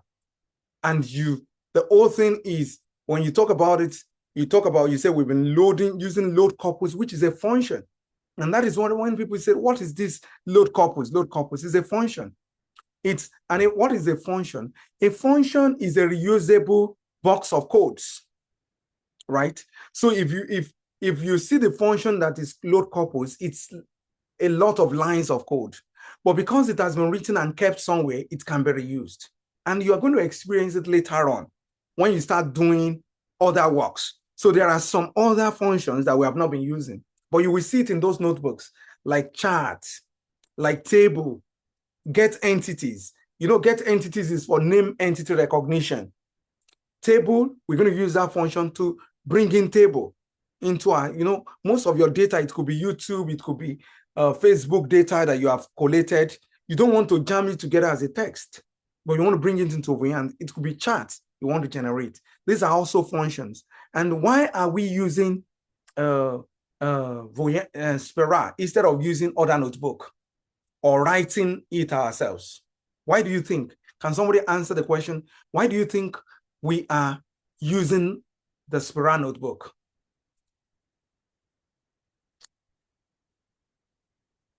Abel, do you want to help us? Yeah, I think because of how versatile and interactive Spyral is integrated to Voyant tools that also has some very important features that they can interface at different points. And then because there's also a community that have that are also using this tools where they can store and then you can actually use and reuse some of these tools if you have the permission to. That's what drag you. yeah. Can I drag you a little bit? Yes, please. Yes, please. In relation to function, if we say functions are lines of code, which can be hundreds, thousands of codes that performs an action. So a function is a stapler. What does a stapler do? It staples a book. What does a particular tractor do? It performs a function, right? So if functions are lines of codes, why do you think instead of us writing lines of codes? Yeah, we can just use what is existent. Yeah. Exactly. So that means load corpus, you agree that it's a line of code, but we are not going to is in existence. Thank you very much. Thank you. Joseph, I want to say something. Functions. Yes. Yeah, Joseph hands was raised up. Yes. Like to me, I'm seeing Spyral as, let me just say, a framework. Yes. Because when you come to another programming language like Python, where we have NumPy, Pandas, Matplotlib, Cbean, and the rest, it's just a framework that have been developed. Whereby once you say load corpus, you are just calling out a function that have been developed and integrated into the framework, which is Spyral, that can work with Voyant 2. So Spyral is a framework for Voyant 2. Very good. And what we are trying to say is that for Digital-Humanities scholars and other people, instead of them writing thousands of code, the code is there, they just call it, and it performs that function. Thank you. Yeah. So anybody who does not understand function, do we have any other person who want to shed light on function? So let's move on. And then you have seen those functions as Dr. Rigimore have said. What about methods? What about methods? So you say when you open any notebook now, you can say, I've seen a function. What is this function? And if, for instance, when Professor Rockwell will be taking the modules that it's going to take. When you want to ask questions, we say, okay, that function, you'll be talking technically, that particular array, that particular string, that variable, that is when you're now talking like a tech digital humanities person. But now let's take a look at the last one, or not the last one, but almost to the end, that we're going to look at methods. What is different between methods and function? What are the methods that we actually have in Spyral, right? Some of these methods that we have, you have not seen them before because we have not, but you will see them in the notebook that I shared at the beginning. You can trim your text, which some of the method is what you do for textual cleaning. You remember at the beginning of today's session, I explained how you can get your corpus and scrape it online. You can scrape websites with Voyant, with Spyral.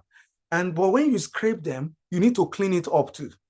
And that is when you begin to call methods, like trim, split it, replace this particular text. And that is one of the major things. But method too, they are like codes too that are built into Spyral.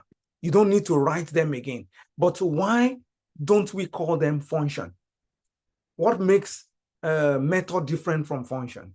And that is what the next slide that I'm putting up is saying. Say method is also a function, but is attached to what? A specific object. So which means that you'll be using, if you're doing attachment, you'll be using what they call dots. So this one, dot this, dot that. You're now applying, you are joining functions together and it becomes a method. Is that really, did I explain that? Is it clear to anybody? I will go back. Oh, it's clear. Yeah, it's clear. I'll go back again and call Dr. Regimore. Dr. Regimore, do you see from your own digital humanities point of view, do you see any difference between and what we call it, between methods and functions? Yes, I see. So is it confusing? Like when you say functions, methods, you know, is it a little bit confusing? We have heard of variable, we have heard of the objects, we have heard of strings, we have heard about operator, but we have heard about functions. But which one is method? And how can we understand it? Yeah, I think a method has got a certain functions that I think can you put your slide there? Let me get it back, and then let me take it to where we have the method. So you can see the slide later on in the deck. Okay, the method, yes. Yeah. So if you notice, if you look at the example there, yes, there is a function and a specific object. Okay. So we have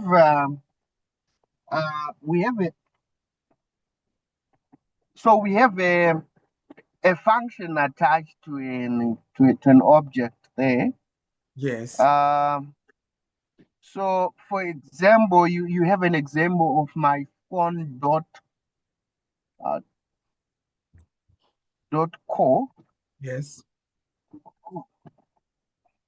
Sorry, I removed that example, but your explanation is going on. I just want to share another screen so that you can see more instances of where objects and function. Do you have the notebook that we shared at the beginning of today's session? The notebook that we shared at the beginning of today's session. Do you have it opened? So let me open it again so that you'll be able to do that explanation for us with a good example. Download. Okay, we're coming to the end. So method is the last thing. So and we know that we have achieved our purpose for today, and it can be a little bit, this is one of the most confusing thing to teach at times. Okay, so if you take a look at the major code here that help us to bring in, that help us to fetch the data set from Olama and bring it into Voyant. So do you see anything like methods here?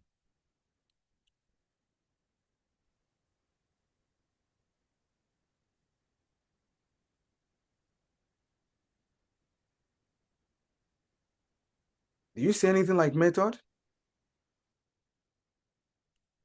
I know you have it at your other side too.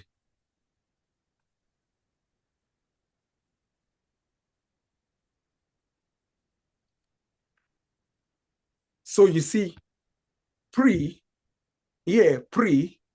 variable pre is taking the document element where the text is going to be. Now, when we say pre.text content, pre.this, all the dot that, dot this, we are joining things together as a method inside it. So if we say pre.style dot background, so we're bringing in inside style, bringing background. So you see that the codes are embedded within, but method joins functions together to be able to. And then one of the common ways you can see method is also this one that you do in your corpus.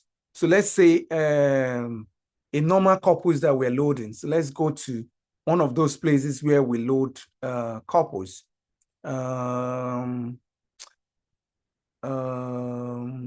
So let's just open a fresh one and load the corpus. Okay, yeah.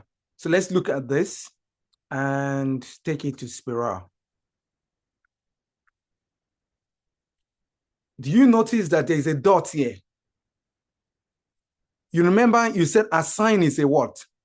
Assign is a function. Load corpus is a function, isn't it? But what does this dot do? It's a method that joins two functions together.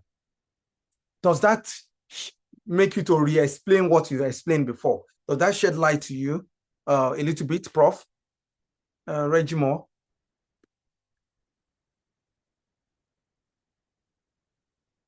Are you still there? Oh, maybe we have lost him. But Abel, does that shed light to methods? Yes, exactly. What I don't know is if the method, because in linguistics, for example, there's something we call rank shifting. Yes. So I don't know if because there's a dot placed in front of a function, whether it makes it subordinate to the first one. Otherwise, but since you said it's a joining, it's like it's a conjunction of some sort. It makes a lot of sense that you can load functions that are already designed tools. Yeah. Exactly. Because as we said, we say a method is a function, but it's attached to specific, and it brings, it brings them together. Joseph want to come in from a computer scientist point of view. I think we need you at this point to explain, but bring it down. Don't use computer scientist time. Break it down to the way humanists can understand. That's the goal. No, I'm just looking at it as if like load corpus is just calling up that corpus with that ID. Yes. So when you call up that corpus, you now assign it. It's a function. It's a function. It's a function that calls the corpus. Yes, calls the corpus, bringing it up. Assign is also a function. A function. Gives a name to a corpus. A corpus. So but bringing two functions together is the dot. Yeah. That's concatenation. No, not concatenation. Concatenation. So don't concatenate.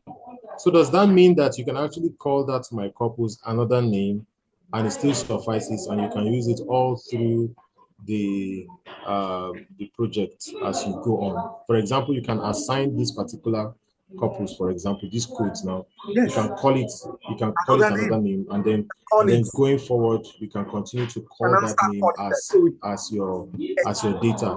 Exactly. Okay. And that That's function fine. was done by us, right? So let's use an example, for instance, and just say, let's call it Abel. We run it. If we say Abel, Cyrus, we call Abel, we have to Abel dot Cyrus.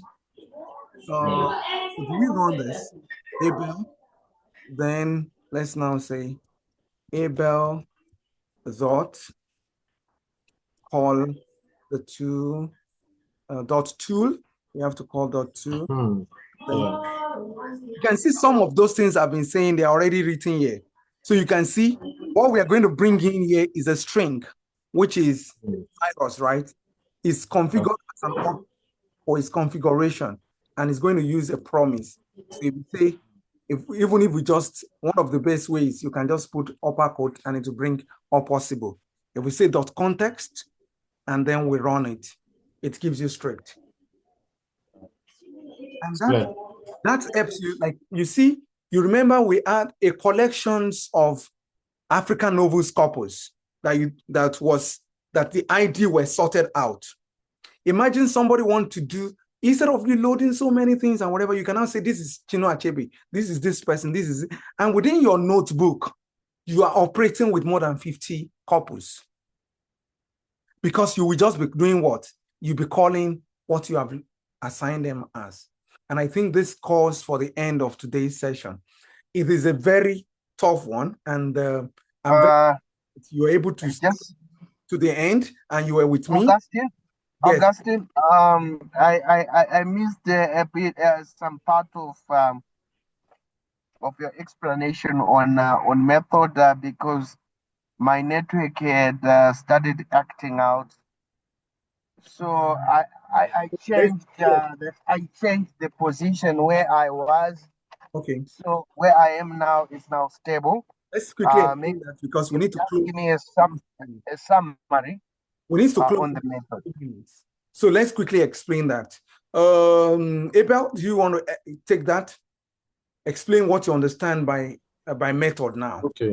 Okay. So method is actually the definition of method from the explanation we've had is a combination of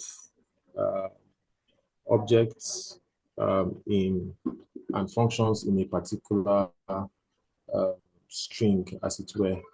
And from what we can see on our screen, load couples, for example, is a function that ideally is designed to put together the title or the name, the ID given to the couple, as it were.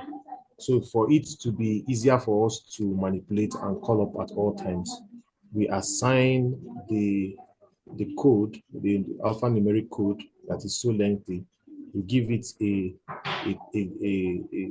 an easier name to remember. But we'll have to use a full stop and another string of codes just that is already embedded in Spyral that is called assign. So by the time you put them together like this in this string, automatically you have now given that entire configuration a name, like in this case, Abel. And going forward, for every interaction or at least data manipulation you want to do, you want to play with the data, all you need to do is just use the assigned title and then you continue. So like in the next string that we have here, we have abel.tool, which is a function that we have called up, and then we want it to we want to look at contexts in Voyant. Thank you. So and once you do that, yeah, I just want to add to it so that we can close because it's already 6. Thank you very much, Abel.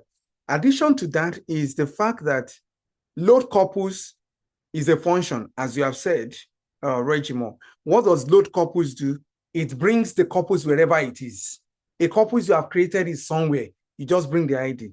That is a function. It is existing independent of assign. Assign too is a function. But when we create a line of code that is now performing the total operation through the joining together of functions is what we call, that line now becomes a method. Anytime you now say load couples in brackets, you put anything inside, dot assign, you put your variable inside. What does that method do? It's a method for doing what? For loading data. You know, there are different other methods for also loading data.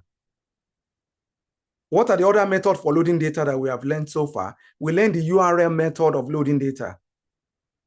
Do you remember that we learned the URL methods of loading data? Yes, yes, yes. We also learn another. So which means which means the one in the code cell there, that Abel.2, yes, is a method. Everything together now becomes a method of loading data. Okay. Of loading data, this is one method. Which other method did we use in loading data? You remember the other time when I loaded a file, right? I loaded a file from what we call it, from the LLM generated. And what we do at the end of the day, so if you go to, for instance, the last thing we're going to just show, because we know we are time up now, the last show, because most of us here are going to be like, we are going to be training others. What you can take a look at is go to where we have all these tutorials, you know, and go to method of loading data. This is an assignment against tomorrow. I'm going to ask as we begin. From things we have learned today, right? Try to now, what are the 5 types that we have mentioned? And take a look at, you know, we talk about JSON, 5 types. What is the method of loading it into Voyant? So let's say, for instance, you have an access to an API of a website. They say they will be serving you as a JSON file. How do you load that? Through the API. You know, Wikipedia also have API, and that's where we're going to tomorrow. We want to see how we pipeline through APIs of existing databases and be using their couples directly. Then another thing you see is variable. You understand what this means now. You see dot split, you realize that is a method they are trying to use to split the text. Right. So they assign the sample text that they have created. They gave these couples, they have gotten a sample text. They brought the sample text here, but you want to do something on that sample text because the sample text have become a variable containing, you do dot split. We want to split all the text there. The same thing comes in here. So you'll be seeing the basics we have learned today. You'll be seeing it inside this one, and then you will use it to prepare yourself towards various means of loading data sets. And this is our assignment. And on this note, we call it a day. If there are other questions, let's drop it in the discussion room. And I will say, I appreciate those of us who waited to the end. We have noted the names because it's also a sign that these are the people that we can say will be certified. One of the things I did was assessment. And if I'm teaching tomorrow, I will do more or less of assessment. And those assessments are the thing that shows that you know it. So that when they're going to say, oh, they give this person, the person will begin to say, and just open Spyral now, put this one inside, and then we'll be talking, but we will be able to talk technically. So, and I appreciate the contributions from everyone and hope to see you tomorrow. Thank you very much. Abel, do we have anything we need to do before we close up? No, as it is, we don't have any comments in the chat. It appears everybody will need some time to digest what they have learned today. Okay. Please make it a point of duty to go over the notes and the video so that when you come tomorrow, you'll be fully equipped to ask more questions, because it's one of two things. If you don't ask questions, it's either you understand it completely or you don't understand it at all. So we hope that it is the first one that you understand it completely. You just need more time to ruminate over what you have learned. So please, let's continue our conversations in the chat. We have gone way over our scheduled time for this session today. So it's good night from me, from this part of the world. Wherever you are, please rest well, and we'll meet tomorrow by God's grace. Have a good one. Thank you so much. Bye-bye. Bye-bye. Bye. Bye. Bye.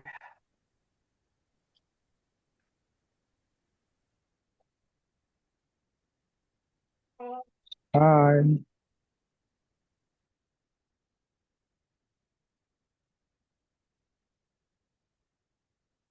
Bye. Bye, everyone.